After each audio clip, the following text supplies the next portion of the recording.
sarana terbesar untuk mendekatkan diri itu adalah dengan bercakap-cakap, ya, dengan Al-Quran. Orang biasanya kalau udah disebut akrab sering ngobrol sama lain itu akrab. Baca Al-Quran sama dengan ngobrol dengan Allah. Baca Quran sama bercakap-cakap dengan Allah. Dari percakapan itu kita dapat nasihat, kita dapat peringatan, ya, kita dapat pemberitahuan, gitu. Jadi kadang orang kita kalau ketinggalan informasi tentang dunia merasa kurang update, ya. Sehari dua hari kita nggak mengikuti perkembangan berita nasional, oh saya nggak begitu update, saya kayak merasa rugi.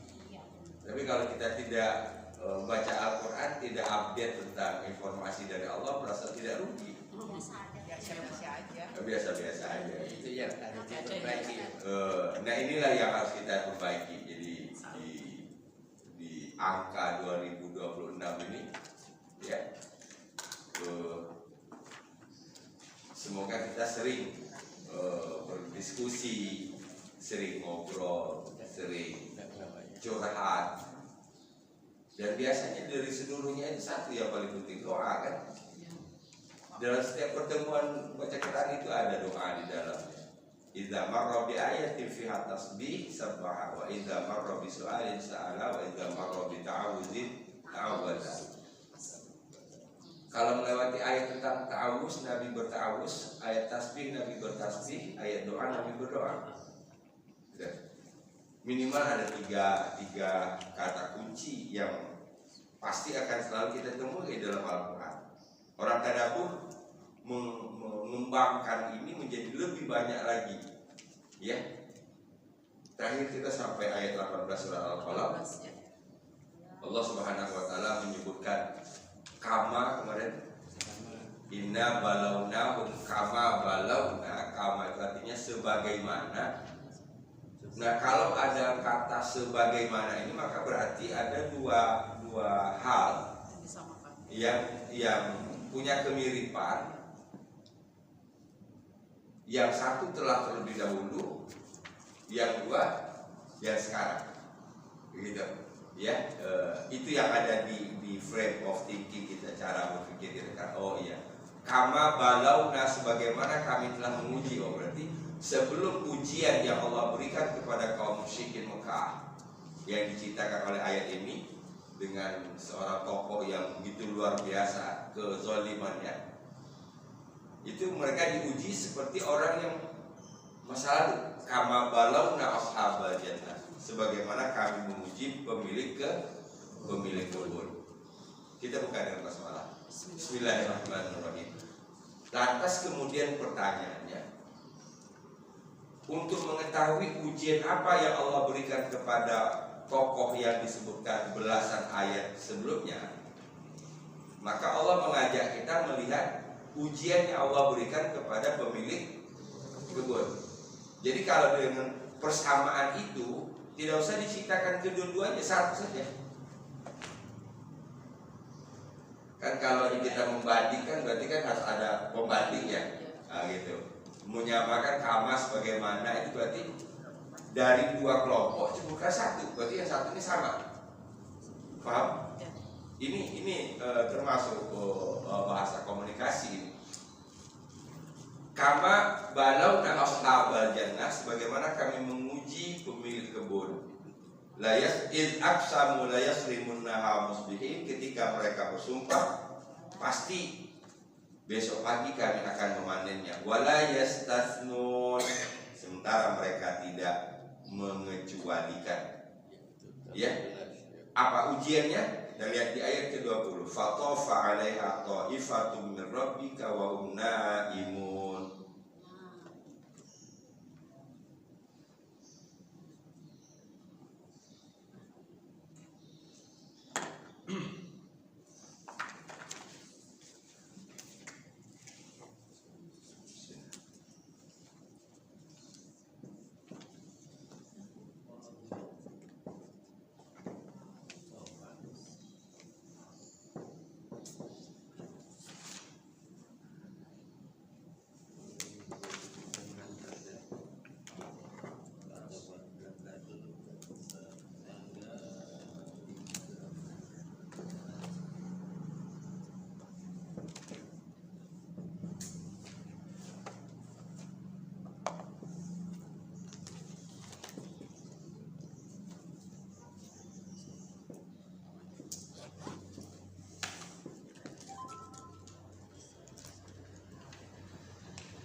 ada dua kata, tofa dan ta'ifun. Ya, hampir sama. Betul? Tofa, ini kan fa huruf tofa, ta'if. Ini bentuk lapaunya, madhi, fi'il madhi. Ya, fi'il madhi. Ini isim fa'il.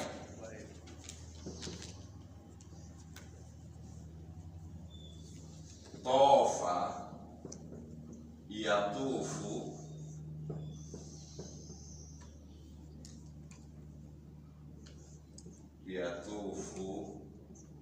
tawafun. Nah, kita sering mendengar kata tawaf.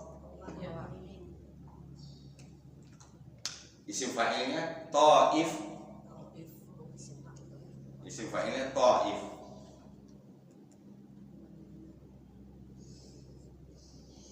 Tofa artinya mengelilingi. Secara umum artinya dikelilingi, ya, mengelilingi. Nanti kita bisa terjemahkan ini sesuai dengan konteksnya. Tofa kata kerja bentuk lampaunya, ini fi'il. Maka ini sebagai fa'il, isim fa'il, ya, yang berfungsi sebagai fa'il, gitu. Isim fa'il yang berfungsi sebagai fa'il. Kalau tadi tofa arti mengelilingi, maka berarti to'if pengeliling atau yang mengelilingi. Coba terjemahkan. Ini dulu. Ini subjeknya. Pengeliling atau yang mengelilingi telah mengelilingi. Nah, nanti baru kita terjemahkan ini konteksnya dengan ujian pemilik kebun. Tapi unsur utamanya tadi ada kata mengelilingi, betul? Ya. Ah, gitu. Nah, di sini bukan dalam artian mengelilingi, tapi diartikan bencana.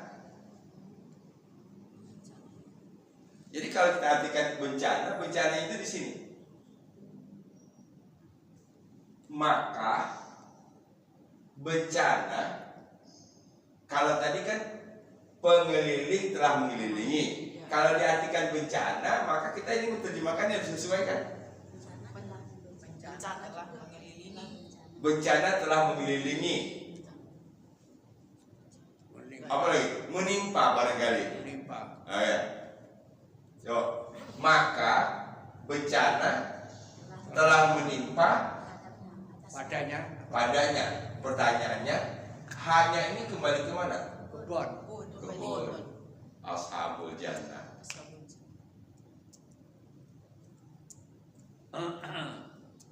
Nah, ini kan kama balauna ashabal jannah, sebagaimana kami telah menguji pemilik kebun. Fatofa 'alaiha ta'ifun. Ini berarti konteksnya ini adalah ujian Allah kepada si pemilik kebun yang mempunyai kesamaan dengan orang yang disebutkan di awal ayat. Sampai itu paham? Ya. Nah. Sementara Nabi hidup kan di masa itu, di masa Al-Qalam, yang orang yang mengatakan Nabi Majnun, ya, Nabi hidup di zaman itu. Peristiwa pemilik kebun ini ratusan tahun sebelumnya. Jadi dari sisi lain Allah menyampaikan satu berita tentang bencana yang akan menimpa atau yang telah menimpa satu kelompok karena kesalahan, dan kesalahan itu diulang lagi oleh kaum musyrikin Mekah saat itu. Maka otomatis bencana itu pun akan ditimpakan kepada yang mempunyai kesalahan. Paham nggak? Ini cara Allah, sayangnya Allah kepada Nabi menjelaskan peristiwa yang terjadi ratusan tahun yang lalu. Yang kita tahu Pak, tidak ada literatur saat itu.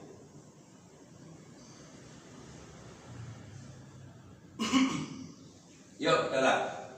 Tapi dari mengelilingi ke bencana sudah bisa dipahami? Sudah.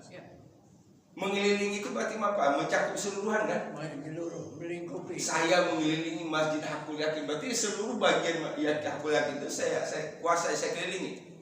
Nah kalau tadi ini diartikan bencana, berarti bencana itu seluruh. Paham? Boleh tanya Ustaz? Iya Pak. Kalau dalam bahasa Arab kan bencana bisa macam-macam. Macam-macam. Katanya. Hmm. Pilihan katanya. Nah ini yang dipilihkan di sini sama dengan ini apa? Keliling, mengelilingi. Jadi mengapa atau mungkin ada hikmah lain dari pemilihan kata yang sama, dari akar kata yang sama? Kalau tadi diartikan dengan bencana, satu, kita garis dulu bencana. Kedua, kata berkeliling. Berkeliling itu artinya seluruhnya. Maka bencana itu berarti ludes, gitu. Bisa juga misalnya kata menghancurkan, ya, dipilih kata menghancurkan, tapi mungkin bukan seluruhnya, tidak seluruhnya.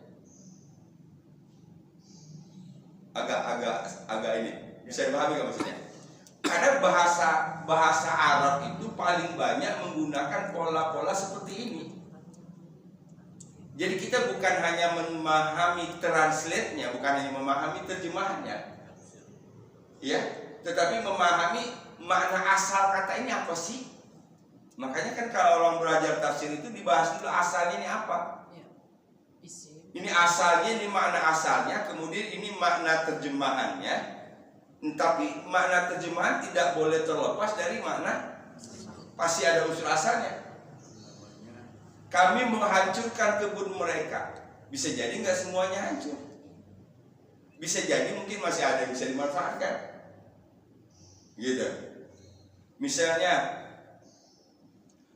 wa yamudduhum fi tughyanihim ya'mahun. Ini contoh agak tinggi sedikit, tapi saya yakin kita semua bisa. Ya. Ini cara memahami. Ini asal katanya madda, yamuddu. Ini asal katanya memanjangkan. Wa idzal ardu muddat. Wa idzal ardu, Ketika bumi muddat. Apa secara bahasa Arabnya? diluaskan. Ini kan dari kata madda tadi. Ya. Madda ini madi maju, maklumnya memanjangkan. Kalau muda berarti dipanjangkan. Nah, bumi dipanjangkan artinya apa? Diluaskan. Nah, dihamparkan, dibentangkan, diluaskan. Lagi, wa yamudduhum memanjangkannya fi tughyanihim ya'mahun. di dalam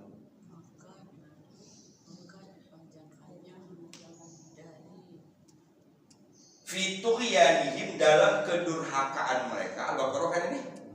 Ya'mahun, mereka terombang-ambing. Kalau kita terjemahkan, wa yamudduhum, dan Allah memanjangkan mereka dalam kedurhakaan mereka, akibatnya mereka terombang-ambing. Nah, sekarang makna yang tepat dari yamuddu di sini apa? Kalau di sini tadi oke lah, wa idzal ardu muddat, apabila bumi telah dipanjangkan, dilapangkan, dihamparkan. ragu-ragu atau tidak punya pegangan. Di sini rata-rata menerjemahkan arti dengan membiarkan. Membiarkan mereka dalam kesesatan mereka, akibatnya mereka terombang-ambing. Madda itu bukan membiarkan artinya. Paham nggak? Dari sini, ini banyak lagi contoh-contoh lain lagi. Tapi memanjangkan dengan membiarkan ada kesamaannya nggak? Ada, membiarkan, biar panjang waktunya, biar panjang perbuatannya. Paham? Nah, sama dengan ini tadi, tofa mengelilingi. Kalau bencana berarti disebut dengan tofa, berarti bencana itu menyeluruh. Maka orang yang mengerti makna tofanya itu ludes, nggak ada tersisa. Menyeluruh dalam artian wilayahnya, menyeluruh dalam artian yang ditimpanya tadi. Fahim? Kalau kita sandingkan dengan ini, saya lupa ayatnya. Kalau gunung dihancurkan dengan sehancur-hancurnya, itu kan bandingkan. Mungkin ada gaya bahasa yang hampir sama, bukan sama, Pak. Ya. Iza sama'u syaqqat. Ya. Insyaqqa itu artinya terbelah. Insyaqqa artinya terbelah. Jadi iza sama'u syaqqat, ya, apabila langit telah dibelah. Ada contoh lain lagi yang paling ini. Kiamat. Ya. Oke. Kiamat. Berapa banyak sebutan untuk hari kiamat dalam Al-Quran? Banyak. Paling tidak 7. Seluruh sebutan itu mewakili unsur yang ada pada hari kiamat. Karena begini, karena menyeluruh, kiamat itu menyeluruh. Kiamat itu bukan hanya sekedar the end of the world, ya, bukan hanya sekedar berakhirnya Dunia. tapi Allah menyebut dengan bahasa al-qari'ah, al-waqi'ah, al-haqqah, qamatul kubra, ya, yaumuddin, yaumul qiyamah. Itu semua sebut-sebutan untuk tadi. Pertama, Allah ingin memperlihatkan kengerian hari kiamat melalui detail. Kedua, Allah ingin mengajak orang yang diajak bicara, karena kiamat itu soal gaib, hancur secara keseluruhan. Nah, supaya menimbulkan kesan positif, kesan takut, kesan ngeri ketika menyebut hari kiamat, maka dia harus dibuat dengan bahasa yang detail-detail, sehingga itulah yang menggiring pikiran kita ke situ. Kalau cuma kiamat selesai gitu. Al-Qari'ah yang menggedor dengan keras. Al-Haqqah yang pasti terjadi. Al-Waqi'ah kejadian yang besar. Jadi begitu banyak. Tapi unsur arti aslinya itu harus ada. Nah, gitu. Fahim? Seni kelas tinggi. Kelas tinggi. Makanya belajar bahasa kalau sudah ini. Kalau tadi kan kita baru tofa, yatufu, tawafun, ta'ifun. Itu mah baru tinggal ngapal dan aplikasi. Ya, gitu. Ini S1 nih. Kalau yang tadi bukan S1 lagi itu. S3.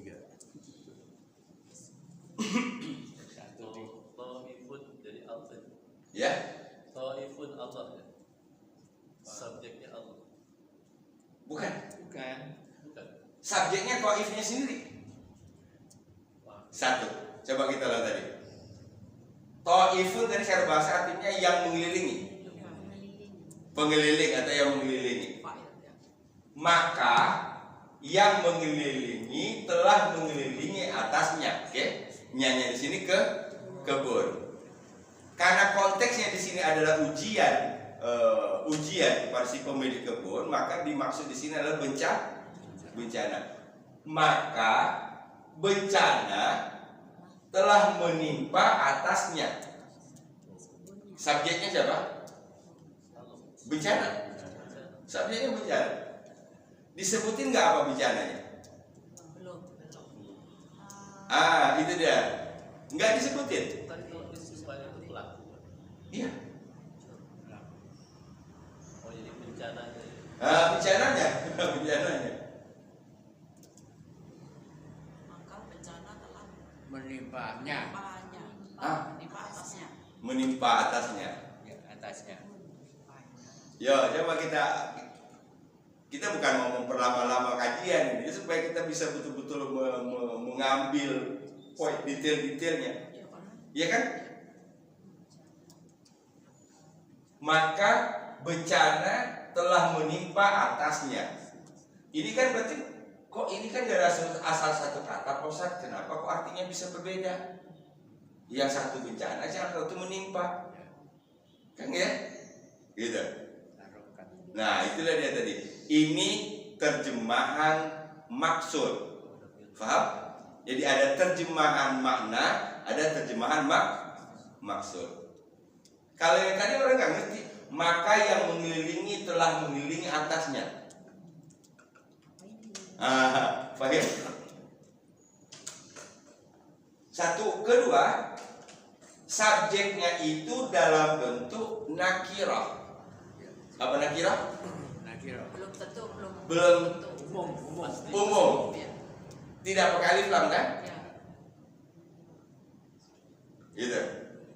Ada pesan banyak di sini. Jadi bencana ini kalau sudah dia pakai atau ifu, ya bencananya sudah tertentu. Sedangkan di sini tidak pakai alif lam. Paham? Berarti bencana itu dalam bentuk yang banyak. Nah, kita bisa saksikan hari ini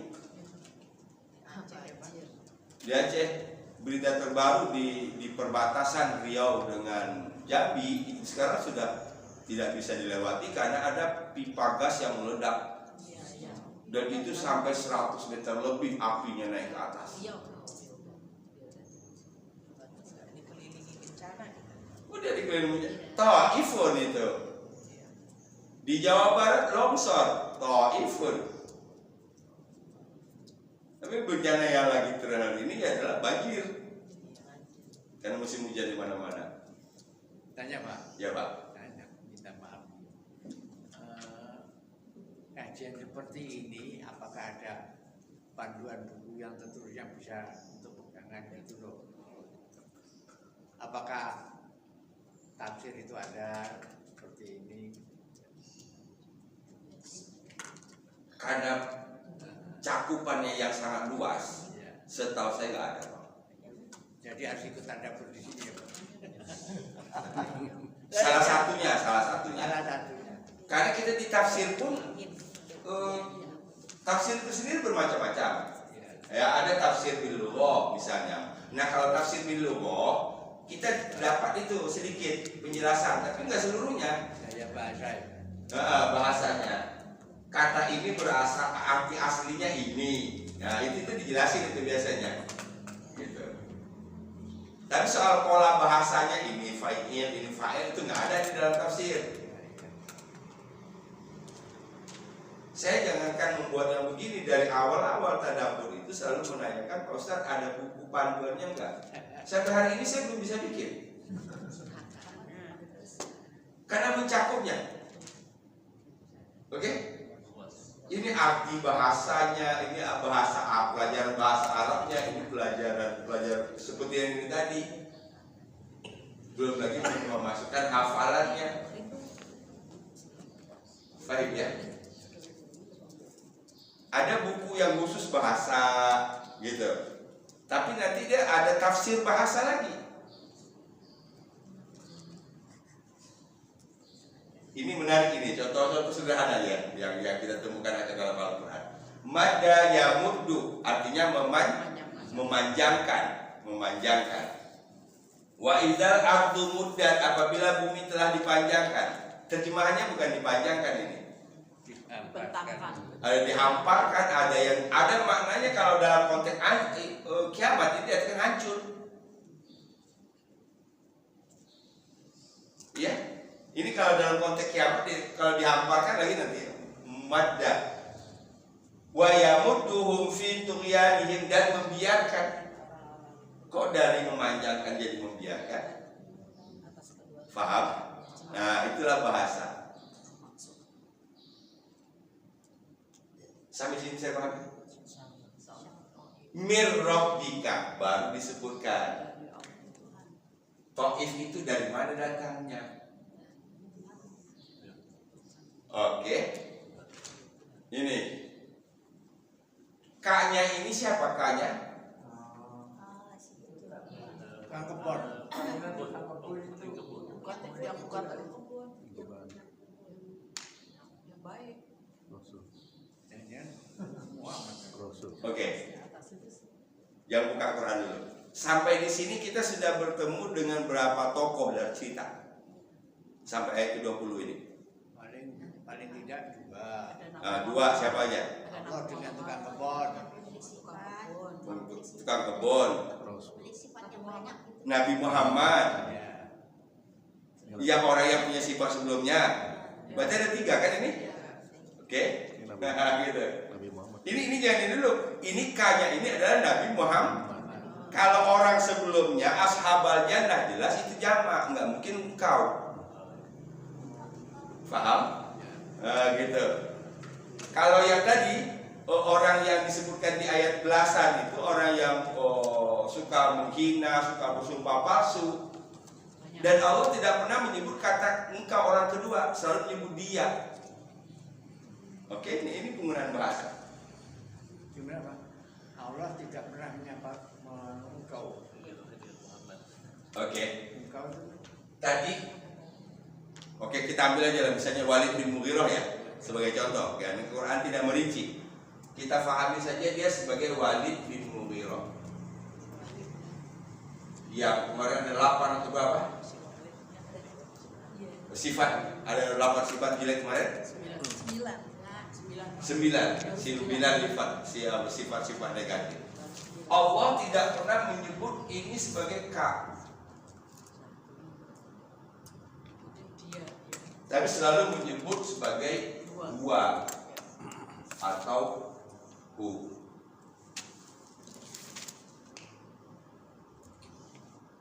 Kita pastikan kesimpulan saya. mungkin yang tergantung fungsinya Pak. Dia itu sebagai objek atau sebagai subjek. Objek atau subjek. Oke, benar kesimpulan saya. Sekarang kita mencermati. Kalau yang bisa begini, tadi dari sekian banyak pembicaraan, Pak Sumadi nggak pernah menyebut kata ganti kamu ke Pak Marmah. Selalu menyebut kata dia, beliau. Nggak pernah menyebut kamu. Apa yang kita dapat simpulkan dari bahasa? Kalau kamu itu orang kedua. Orang kedua. Kalau dia dari orang ketiga. Orang ketiga. Oke, benar. Satu. Itu baru pengertiannya. Ya. Kesimpulan dari kalimat yang kita dengar dia nggak ada kata-kata apa? Sopan. Allah berbicara dengan Jauh. jauh. Nggak pernah deket. Paham? Iya. Dalam nggak ini? Dan tadi saya bisa mengatakan bahwa Pak Sumadi nggak pernah ketemu sama Pak Marmah karena nggak pernah dengan Pak Sumadi orang pertama, Pak Marmah orang kedua, nggak pernah menggambarkan kalimat itu. Karena jauh. Karena selalu menyebut dia. Jadi ada unsur jauh itu. Baik. Gaib kan? Gaib. Gitu. Fahim? Sementara Allah kepada Nabi Muhammad selalu menyebut K. Ya. K. apa tadi artinya K? Kedekatan. Iya kan? Kalau ini menyebutkan kakak mesti orang kedua Pak. Iya orang kedua itu nggak berarti ada yang berbicara, ada yang diajak Bicara. diajak bicara, itu menggambarkan Kedekatan. paham? Wow, naik kelas ini. Benar nggak Ustaz? kan itu sebenarnya mir rabbika bisa diganti minallah.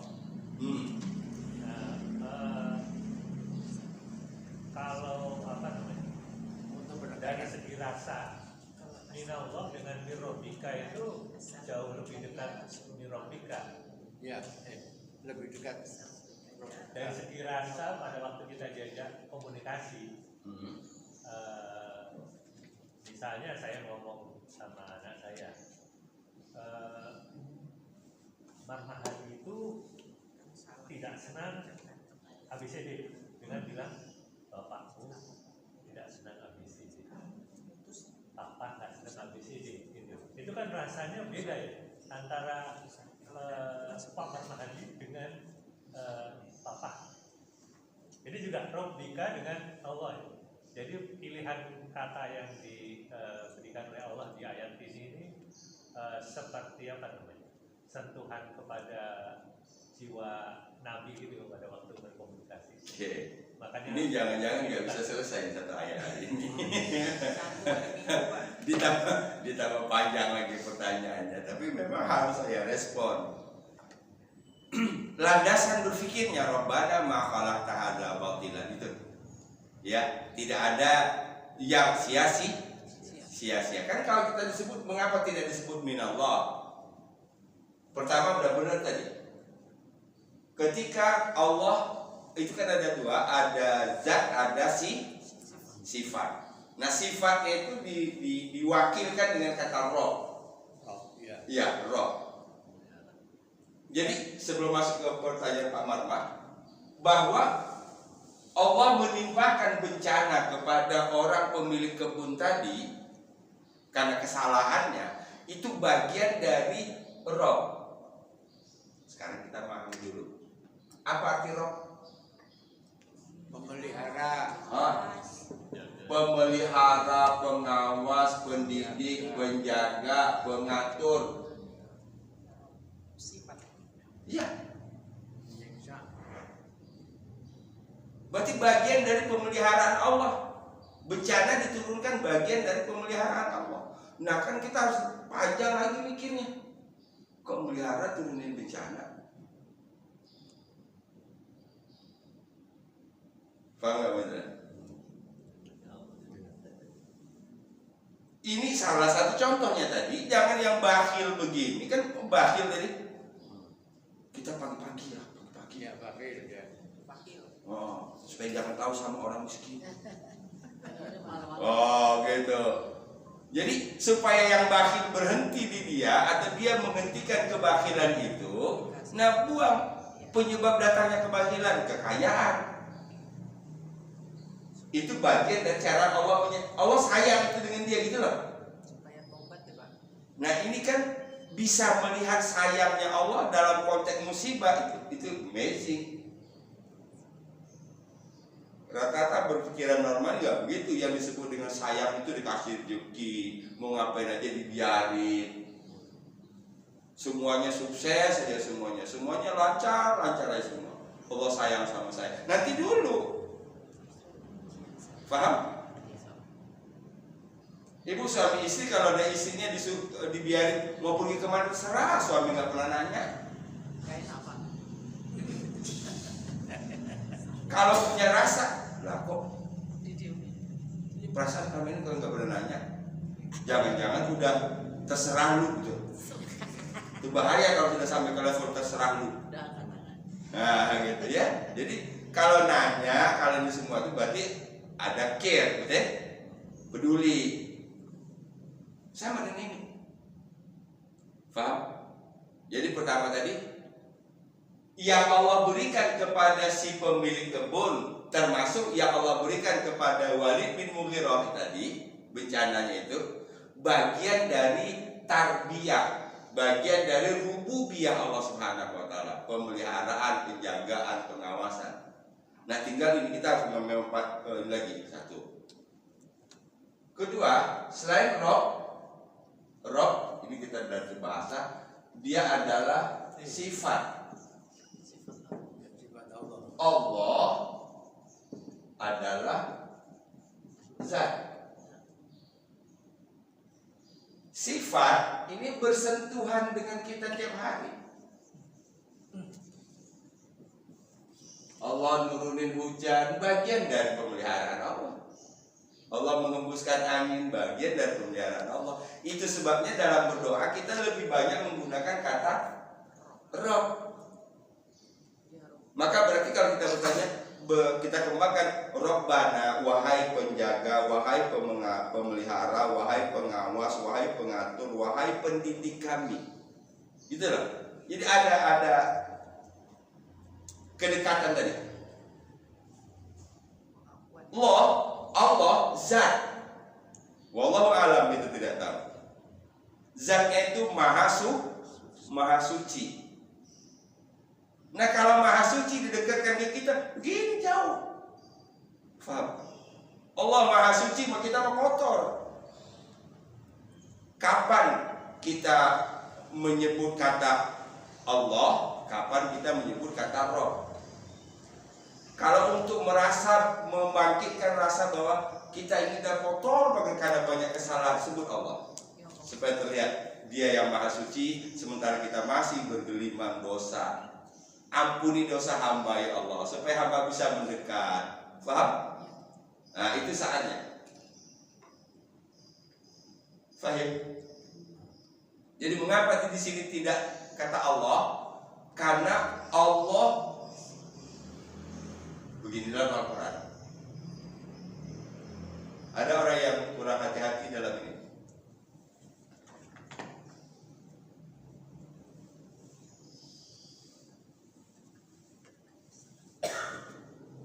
Ini sama pembukaan mukadimah.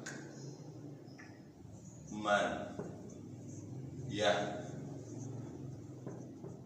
dihillahu fala mudilla maka tidak ada yang dilalah. Wa man Ramai yud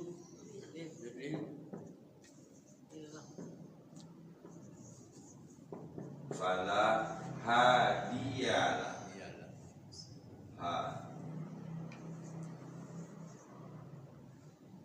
Ini kadang-kadang banyak yang nambahin di sini yudlilhu. Ya, jelas. Mayyahdihillah, siapa yang Allah memberi petunjuk kepadanya, maka tidak ada yang menyesatkan ke atasnya. Paham itu? Kalau yang sudah Allah beri petunjuk, sekalipun manusia berkumpul seluruhnya untuk menyesatkan, nggak bakalan bisa. Tapi sebaliknya, wa may yudlil, yang disesatkan. pertanyaan saya, yudlil ini maklum apa majhul? Majul. Majhul. Majhul berarti subjeknya tidak diketahui. Tidak disebut. Siapa yang menyesatkan nggak disebutkan di sana. Salah kalau kita katakan wa may yudlilhu, siapa yang disesatkan oleh Allah, kurang pas. Paham? Kata sesat itu tidak bagus untuk disandingkan dengan Allah. Kata-kata negatif itu tidak etis disandarkan kepada Allah. Lagi Al-Fatihah.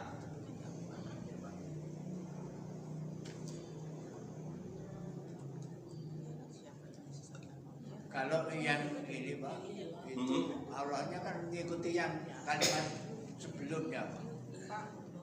Di Al-Quran kan ada Pak kalimat Ya, Allah menyesatkan illa. siapa yang dia kehendaki. Ada tuh Pak. Kayaknya pernah deh Pak baca yudlillah. Itu ayat. Siapa yang dia kehendaki Allah menyesatkan, diberikan petunjuk. Kalau dalam bentuk kata kerja bentuk lampau, bentuk aktif maksud saya, ada subjeknya. Kalau Allah di depan berarti Allah kedua-duanya, paham? Tapi kalau dalam bentuk pasif, majhul, kembali ke rumus tadi. Begini. Itu orang jatuh jatuh, kemudian meninggal, misalnya meninggal. Siapa yang buat dia meninggal? Apa penyebabnya? Jatuh. Siapa yang buat dia jatuh? Allah. Allah. Ya sendiri Pak. Paham nggak maksud saya? Oke, sebelum saya balik lagi gini nih. Siratal ladzina an'am.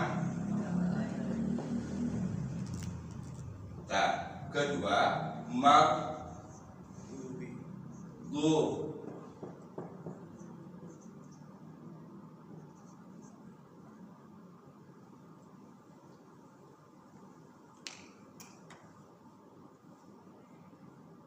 An'amta apa artinya? Engkau beri nikmat. Telah engkau beri nikmat. Engkaunya siapa? Allah. Jelas menggunakan kata-kata kalau kedua. Nikmat dihubungkan dengan Allah. Satu. Tapi ketika menyebut maghdub, apa arti maghdub? Isim apa ini? Isim maf'ul dari kata ghadaba. Berarti maghdub artinya saya ulang, ini isim apa? Maf'ul dari kata ghadaba artinya marah. Berarti maghdub artinya Dimurkai. yang dimurkai. yang dimarahi, yang dimurkai.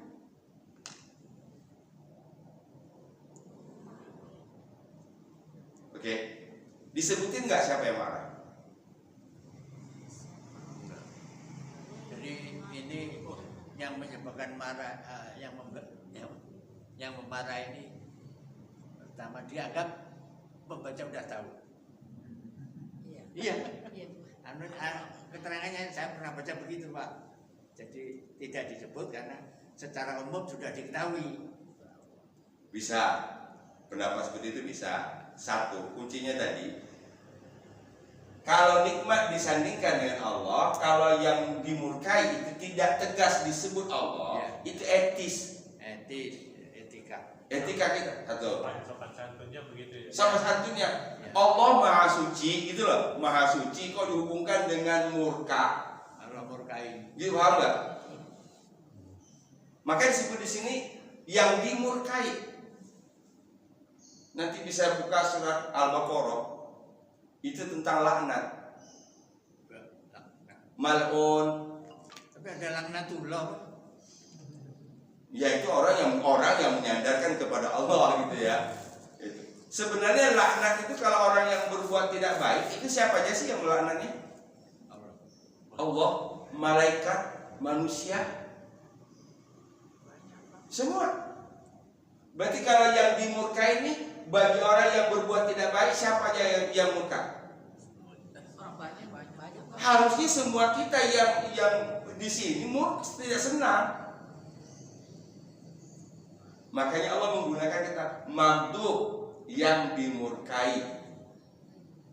Jadi salah satunya tadi tidak etis menyandarkan kata engkau dengan kata maghdub. Kan kalau kita buat polanya seperti ini, mengapa ini tidak pakai ghadab ta? Apa artinya ghadab ta? Ghadab artinya marah.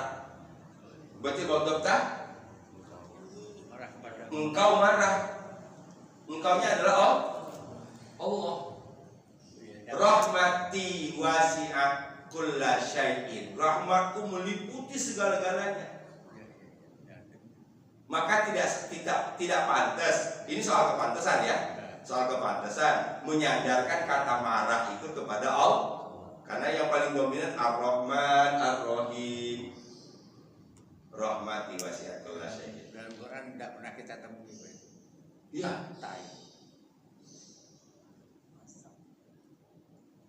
Ustaz, kalau ayat yang bermasalah begini, yudilu bihi katsiro wa yahdi bihi katsiro, i-nya itu bukan secara langsung menyebut Allah, tapi orang yang perumpamaan yang menyesatkan sebagian orang dan perumpamaan yang menyesatkan. Ya. bukan langsung Bukan. Kepada Allah. Nah ini kalau sudah sampai ke sini berarti sudah sampai ke soal etika. Etika itu yang paling tinggi udah. Sudah sampai ke soal rasa. Ya. Begini. Kalau kita menyebut orang tua, orang yang kita hormati dari segi ilmu, dari segi kesolehan, kemudian dari segi umur juga, dia sebagai orang ketiga, kita menyebutnya dia atau siapa? Beliau. Mengapa pemilihan kata beliau? Kehormatan, ta'zim. Paham?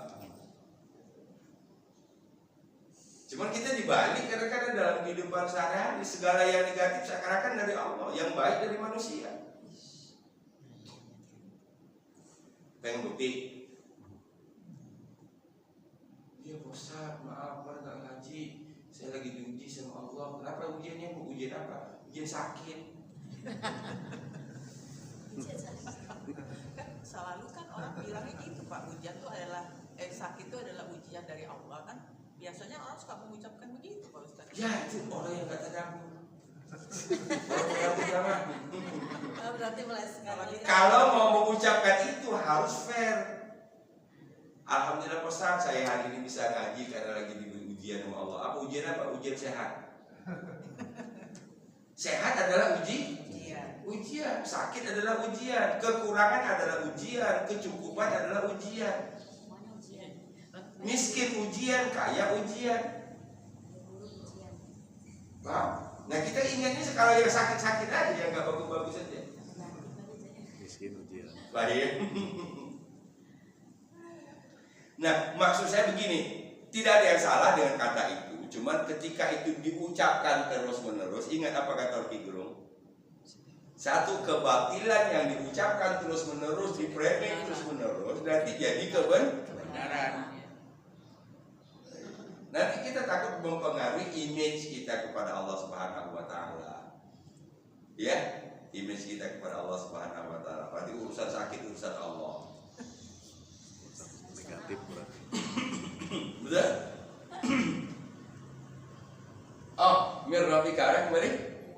Mir rabbika dari Rabbmu. Ini apa? Memperlihatkan kemesraan antara Allah dengan Nabi Muhammad. Nabi Muhammad menyebut dengan kata mir rabbika dari Tuhan. Ini satu. Kedua, ini menjelaskan tentang asal ini kan? Betul? Asalnya Taif itu dari mana? Oke. Asalnya mir rabbika. Wahum sementara mereka wow di sini bukan wow dan sementara karena tidak ada kata wow sebelumnya. Sementara mereka, pertanyaannya mereka ini siapa? Pemilik kebun. Naimun isim fa'il sama dengan ini. Isim fa'il juga. Naimun dari kata apa? Naum masdarnya. Kata kerjanya nama.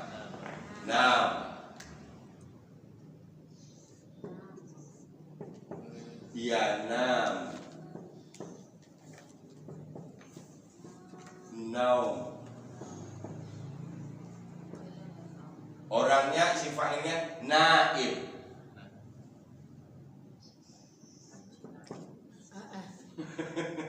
Nyambung aja. Itu naim, ain. Ya itu naim itu berarti dari kata naimah, nikmat. Ini naim,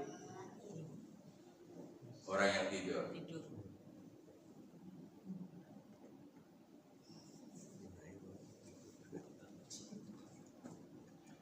Wahum sementara mereka, kata sementara ini menggambarkan keadaan waktu antara si pemilik kebun dengan yang terjadi pada kebunan. Paham nggak? Di jam yang sama itu tadi. Ini kalau bahasa kitanya tadi, misalnya jam 20.30 ta'ifum fatofa alaiha. Paham? Bencana menimpa kebun jam 20.30. Jam yang sama pemiliknya naimun molor. Sedang tidur. Baik. Faham? Maka di sini wahum naimun, sementara mereka dalam keadaan tidur. Tahu nggak kejadiannya? Nggak tahu. Bahwa ada bencana nggak tahu. Gitu.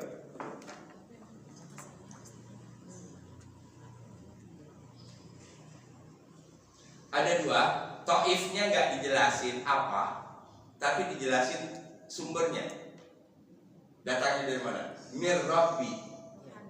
Berarti harus kita pahami di sini, segala bencana itu berkaitan dengan pemeliharaan. Paham? Pemeliharaan oleh manusia. Oleh Allah. Kan Allah yang memelihara alam ini. Alhamdulillahirabbil alamin. Korun ditenggelamkan dengan hartanya, itu bagian dari pemeliharaan. Kita nggak akan menemukan kata pemeliharaan itu kalau hanya melihatnya kepada tenggelamnya si korun. Paham? Tapi kalau kita memahami korun hidup di dunia dan dunia ini isinya banyak, Allah benamkan satu korun, baru kita bisa melihat unsur pemeliharaannya. Ini dalam masjid ada satu orang yang ribut, ikat satu, memelihara siapa? Kok memelihara orang yang diikat kok? Jangan lihat ke yang diikat, yang lain, menjaga yang lain. Paham? Supaya tidak ketularan gila hartanya seperti korun ditenggelamin aja sekarang banyak korun baru. Apalagi kalau korun dibiarin hidup, jadi korun semua orang. Paham? Fir'aun juga begitu. Nah inilah bagian dari pemeliharaan. Dan selama kita bisa melihat secara menyeluruh,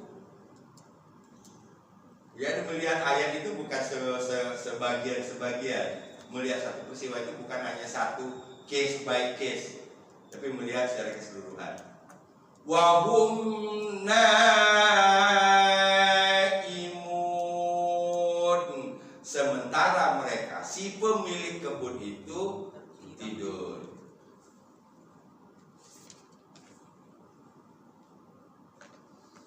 Banyak yang diterangkan. Saya ulang, taifnya tidak tahu dalam bentuk apa. Oke? Allah menggunakan kata taifnya di sini tidak pakai alif lam. Berarti ini bisa dalam bentuk yang bermacam-macam. Tapi bentuk yang bermacam-macam itu sumbernya dari satu. Dari mana? Rob. Mengapa tidak disebut dari Allah tadi? Enggak etis. Satu, supaya kita bisa memahami segala bentuk musibah taifun itu bagian dari maintenance. Nah, itu barangkali bahasanya. Ya, maintenance-nya Allah. Terhadap siapa? Nah, ini harus kita lihat. Bukan yang kena, keseluruhan dalam pengertian yang luas. Fahim?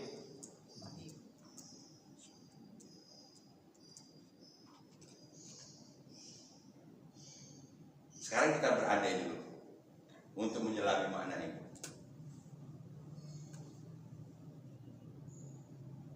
Orang-orang miskin itu sudah tahu itu kalau dianggap padi lah, padinya udah kuning banget, masya Allah, gitulah, ya.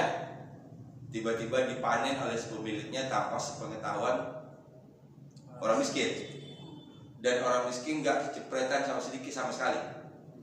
Apa kira-kira rasa yang tersisa? Marah. Sedih. Sedih. Kalau diterusin sedih lagi nanti bisa berkembang kepada marah,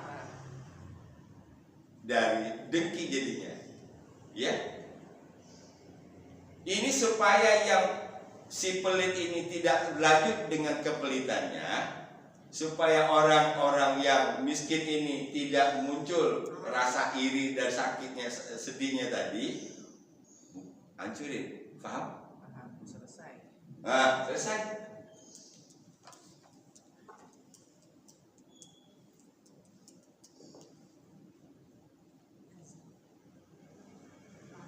Keren bahasanya.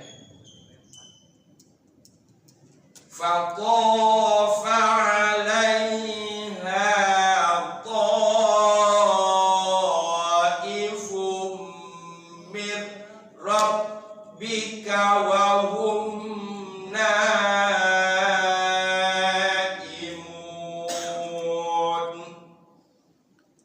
فَطَافَ عَلَيْهَا طَائِفٌ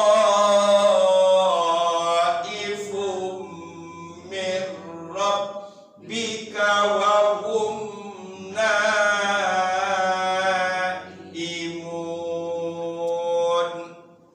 Ya. فَطَافَ عَلَيْهَا طَائِفٌ مِّن رَّبِّكَ وَهُمْ نَائِمُونَ.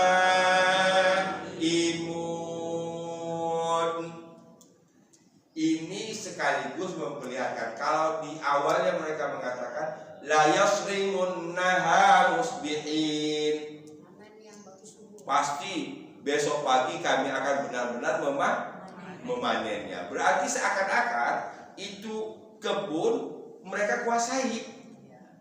Betul? Mereka jamin. Mereka jamin, satu, mereka menjamin bisa hidup sampai besok. Mereka menjamin bahwa itu kebun nggak akan rusak.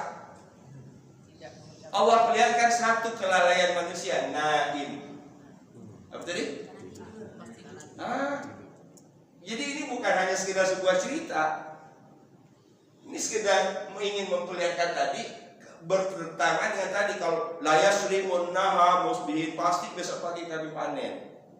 Dia memastikan besok masih hidup. Berarti dia pasti memastikan kebunnya safe, aman sampai besok dipanen. Tapi apa yang terjadi? Nah, imun. Ini berarti Allah menanggalkan alasan mereka. Kamu nggak berkuasa atas kebun kamu. Pentingnya mengucapkan. Kamu punya kelemahan. Di mana kelemahan kamu? Satu, naim. Oke?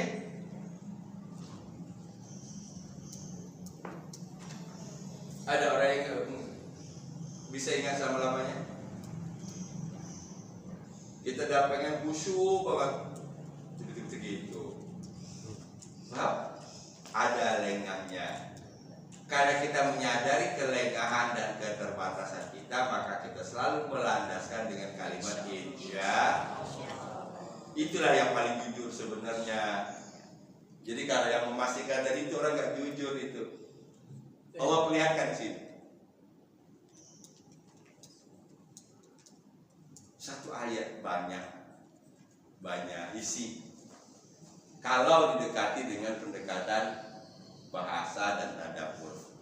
Fatafa 'alaiha ta'ifum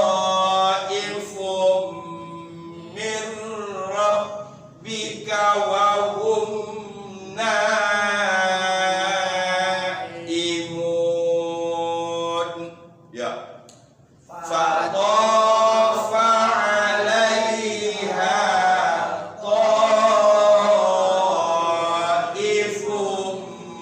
مِّن رَّبِّكَ وَهُمْ نَائِمُونَ. Lagi. فَطَافَ عَلَيْهَا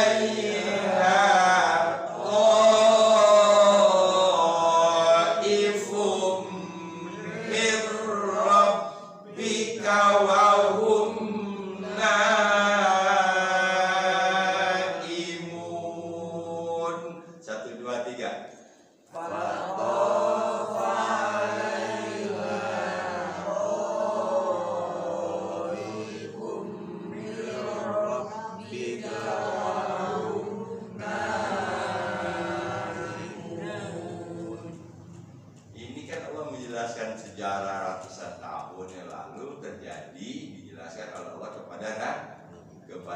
Nabi untuk dihubungkan dengan Walid bin Mughirah atau siapapun yang disebutkan di belasan ayat sebelumnya, tokoh yang 9 karakter itu. Hafal?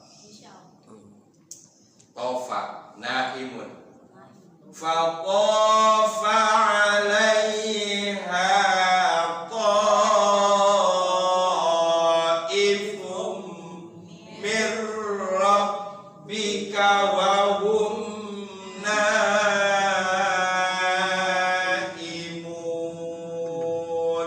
Ya.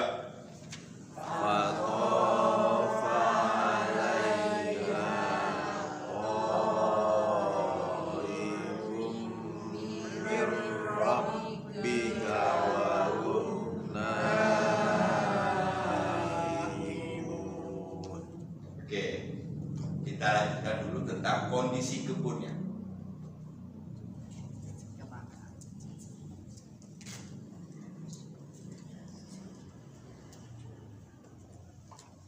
Berarti isi ayat ini kan ada 3 nih. Kebun, pemilik kebun, dan nabi. Ya. Masih segar karena masih segar tadi. Maaf.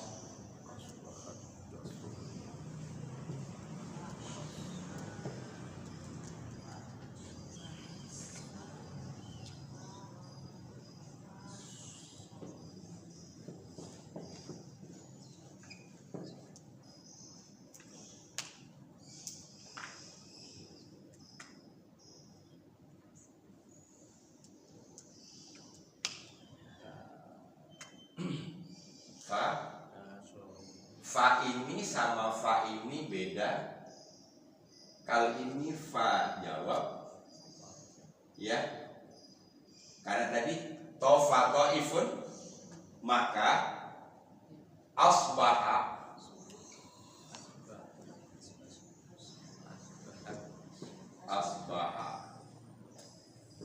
yus biru.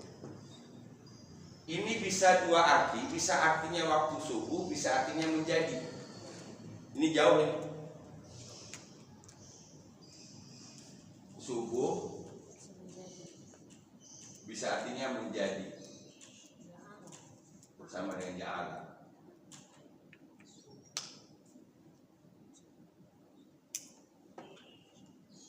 Nah, di sini dalam artian yang kedua, fa asbahat ini ta kembali ke ha.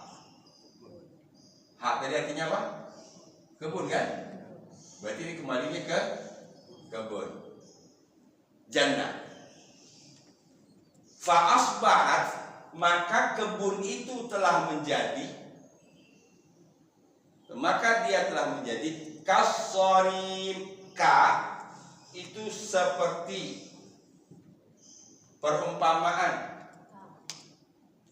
Sorim, soroma, ya soroma artinya memanen, bukan memanen, menuai. Di ayat sebelumnya sudah la yasrimunnaha musbihin, memanennya, menuainya, memotongnya. Sehingga diartikan di sini kasorim seperti sudah dipanen. Ada mati lagi soroma itu gini. Kan kalau kita lewat di pinggiran sawah itu pemandangan yang gak enak kan, kalau kelihatan kalau habis dipanen itu ya, itu kan gak enak kelihatannya, sawah-sawah itu. Tapi kalau lagi sudah mulai ditanamin dikit-dikit kecil-kecil gitu, apalagi kalau sudah numbuh dan sudah begini, itu indah banget.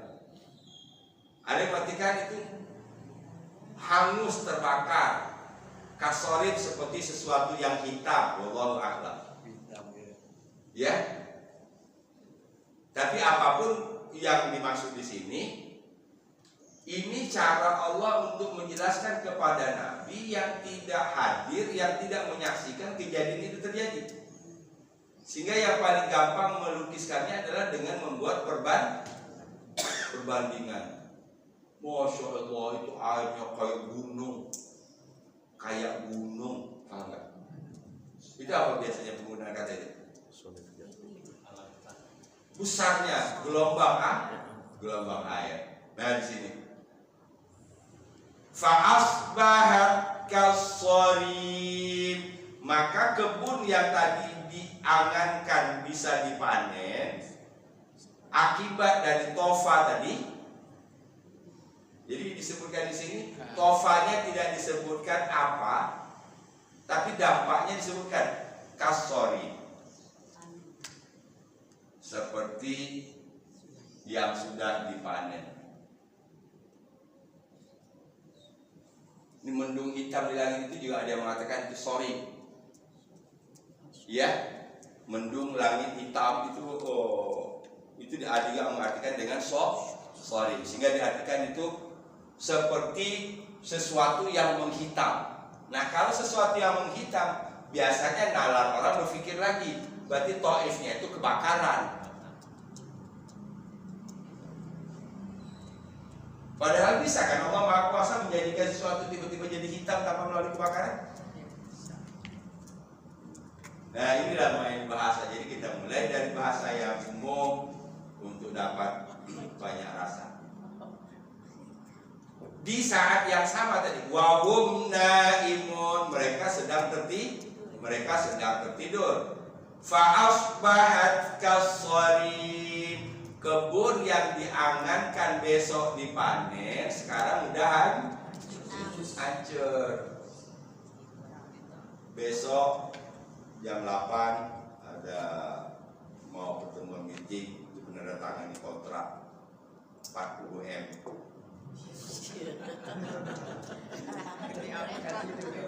Ini saya lah, ini bukan orang ya. Kalau besok pokoknya udah 40M-nya belum ditandatangani, tapi besok jadinya besok. Kira-kira saya sekarang ini udah mulai berangan-angan belum? Iya. Harus. Oh, berarti sama dong kita. Ya enggak? 40M nanti keluarin dulu zakatnya, dibawa berangkat keluarga umroh, dibeli sini, Kawin lagi. separuhnya kawin lagi. Pas mandi yang ngomong saya. Jadi dengan kondisi bayangan yang sudah sebanyak tadi, Hancur. nanti kita lihat tadi begitu melihat kenyataannya enggak. Stres. Oke. Itu stres tingkat tinggi udah. Kecewa. Apalagi tadi kalau sudah nge-DP ini dan janji ini enggak cair, hancur. Ini ya Allah perintahkan kepada kita. Nauzubillah min dzalik. Ya. Fa'asba'at kassorib, maka yang tadi alaiha kebun tadi jadi seperti sudah dipanen, maka kebun itu hancur, maka kebun itu hitam. Oke, kita saksikan bagaimana perasaan si pemilik kebun ketika bangun tidur. Ya, ini kan masih tidur nih, belum bangun nih. Ya, nanti ketika dia bangun, dia akan seperti apa dan menyaksikan kenyataan di lapangan seperti apa. Ya, kita lanjut Sabtu depan insyaallah. Kan ada nyamuk-nyamuknya kan? Nah, mudah-mudahan muncul rasa penasaran. Ya.